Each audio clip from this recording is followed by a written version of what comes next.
The Niobrara, its sand bottom still soft from the floodwaters of March, was smaller here than in Knox County.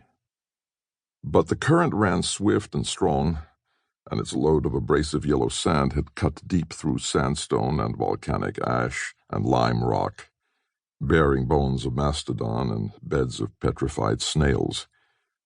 But the homeseeker had no time for these things today. Jules pounded his thin-necked team through the stream and up a snakehead gully to the horizon-wide hardland table, where the occasional sunflower along the soldier trail reached to his shoulder. He sank his spade 2 blades deep through the tough nigger wool sod.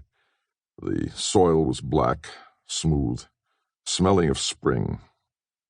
Here the settler dropped the harness from his team. When his fire of diamond willow crackled, he skinned a grouse and fried it all. If a man would plan well, he must eat. His long hands about his ragged knees, he looked into the red fire. Soon Rosalie would be beside him. Rosalie and neighbors, lights all over the flats, friendly in the dark that was unrelieved tonight. At last he lay down to sleep. The next morning Jules took his traps to the river, and while a blue kingfisher poised over the stream and fell like a plummet, he set several number ones where the dainty tracks of a mink embroidered the mud. 2 larger traps he hid cunningly where a gnawed young cottonwood lay half in the water. He caught 2 muskrats, a mink, and 2 beaver feet, chewed off at the steel jaws of the trap. It was too bad to leave an animal crippled to suffer. Before the kerosene that had slopped against the grub box was evaporated and the coffee was tolerable again, Sol Pitcher, a surveyor from Verdigris, drove out of the dusk to the campfire. The 2 talked over their supper. The cook at Hunter's had said, "You'll find Frenchy scratching the dirt on the flats until July comes to cook his liver and lights." Trying to discourage settlers, Jules grumbled over a leg of cottontail. "Yeah," Sol admitted as he wiped the gravy from his catfish mustaches. He liked the country, was disappointed that the impractical Jules had put off finding the government corners of his land while he planted young ash and cottonwood and box elder seedlings from the river. A wave of population was due. There would be money in locating.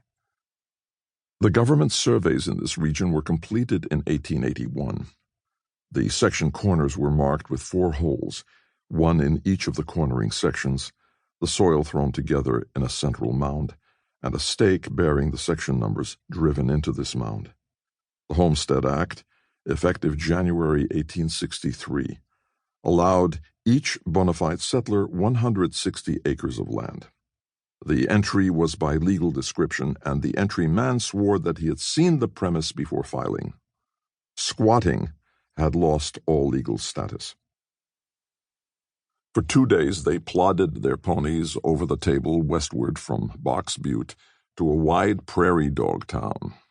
Thousands of little crater-like holes, with the derisive dogs bobbing out of sight with a flirt of the stubby tails to scold and bark as soon as the men were past.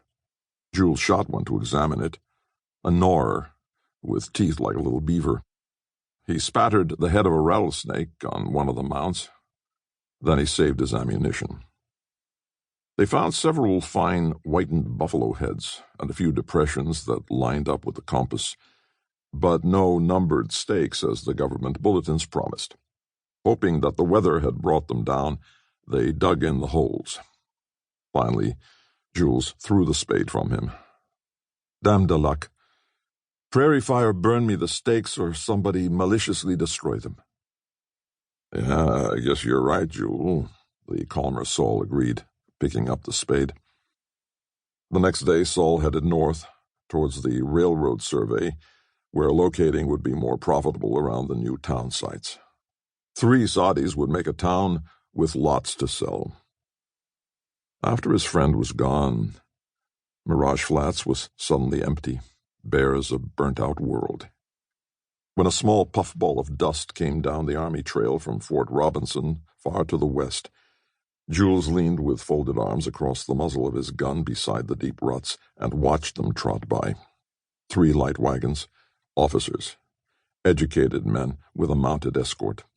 They barely acknowledged his greeting.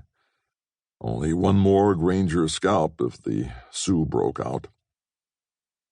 Back at his wagon, Jules set the rifle against the wheel and poured out a cup of cold coffee from the blackened syrup pail, looking after the troopers until the cloud of dust dipped down toward the Niobrara.